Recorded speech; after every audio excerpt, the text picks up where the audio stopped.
Salut à tous, bienvenue sur la chaîne Reptilem, très heureux de vous retrouver aujourd'hui dans une nouvelle vidéo. Après la vidéo de la semaine prochaine qui vous a beaucoup plu, d'ailleurs je vous remercie parce que c'était vraiment l'annonce du gros projet que j'attendais de vous faire.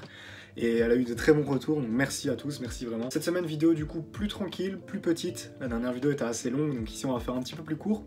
On revient sur le concept de Discover, ça faisait plusieurs mois qu'il n'y avait pas eu de vidéo, la dernière fois c'était sur les dendrobates. Discover, donc la petite série, pour rappel, dans laquelle je vous parle d'espèces animales. Pour le moment on est plutôt sur l'herpétofaune, donc tout ce qui est amphibien, reptiles, etc.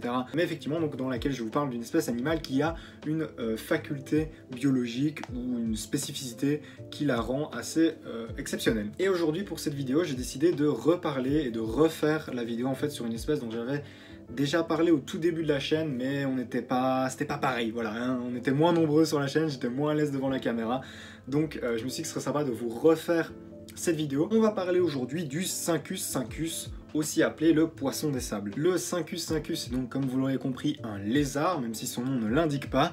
Il fait partie de la famille des cincidés. Alors les cincidés en captivité, on en connaît pas mal. Ça va être essentiellement tout ce qui va être Tilica, mais également tout ce qui va être Tribonotus gracilis par exemple, qui sont des espèces qu'on voit assez couramment. Ici on est donc plutôt sur un petit représentant de cette famille, sinon c'est des lézards qui sont quand même relativement grands. Ce lézard dans la nature, il a une aire de répartition plutôt vaste, puisque on va le retrouver sur une très grande partie de l'Afrique du Nord, y compris au Moyen-Orient. Donc c'est un animal qui va vivre uniquement dans le désert, dans le sable. C'est pour ça qu'il s'appelle poisson des sables. D'ailleurs, pourquoi est-ce qu'il s'appelle comme ça?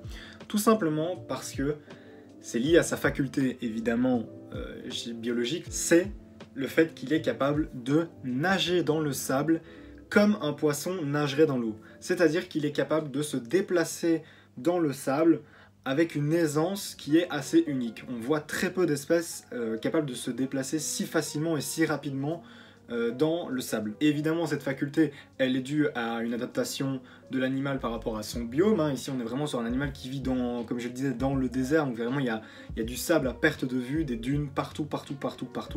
Et donc, forcément, il est perpétuellement sur du sable, dans du sable, et donc au fur et à mesure des années, pour permettre à l'animal de, d'un côté, fuir ses prédateurs parce qu'il en a un, parce qu'il va être peut-être rapace, mais également les serpents et les animaux un petit peu plus gros que lui, mais également pour lui permettre de chasser, puisque c'est un animal qui est insectivore. Ce n'est pas le seul animal à avoir cette faculté, on le retrouve aussi par exemple chez le boa des sables, une espèce qu'on croise assez couramment en captivité, mais ici la différence c'est que le Cincus cincus a vraiment la faculté d'aller beaucoup plus vite et d'être beaucoup plus vif. Et évidemment, comme dans chaque vidéo, je me renseigne un petit peu pour savoir si on peut l'avoir en captivité, si jamais ça intéresse certains d'entre vous. Je dois avouer que c'est une espèce qui est assez cool. Par contre, au niveau du terrarium, forcément, ça va être quelque chose d'assez simple. Donc c'est peut-être moins intéressant de ce côté-là, mais pour les gens qui sont purement dans le comportement et l'observation, ça doit être plutôt intéressant. Donc je vous donne quelques informations, comme à chaque fois, et puis si ça vous intéresse, pour le reste, allez voir un maximum sur internet, sur des forums, sur YouTube, etc.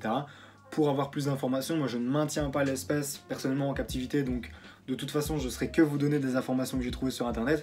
Donc c'est à vous à creuser un petit peu plus si l'espèce vous intéresse. Mais donc c'est une espèce qui est trouvable en captivité, pas tout le temps, c'est assez rare parce que c'est une espèce qui est d'importation malheureusement essentiellement. Alors je pense que comme pour tout, il y a un moyen de trouver du lait en captivité si on cherche un petit peu. C'est une espèce assez simple, hein, au final, on va simplement avoir donc chauffage et UV parce que c'est quand même important évidemment si on est sur une espèce désertique. Le substrat évidemment du sable, ça c'est évident, hein, vous n'allez pas le mettre sur autre chose même si le sable est parfois déconseillé, avec quelques décorations si on veut, mais à la limite c'est même pas réellement obligatoire. Pour la taille du terrarium, ça dépend un petit peu des sources, mais ça tourne autour de 80 cm de longueur, la hauteur n'étant pas importante puisqu'on est de toute façon sur un lézard purement terrestre. Donc voilà, c'est à peu près tout pour aujourd'hui. Comme je vous le disais, vidéo assez courte pour parler de cette espèce. On se retrouve du coup évidemment la semaine prochaine pour une nouvelle vidéo. Si cette petite vidéo vous a plu, n'hésitez pas à mettre le petit pouce bleu et à vous abonner si vous découvrez la chaîne. Merci à tous d'ailleurs, merci à tous ceux qui le font d'ailleurs. Et du coup on se retrouve la semaine prochaine, comme je l'ai déjà dit, pour une prochaine vidéo. Ciao tout le monde.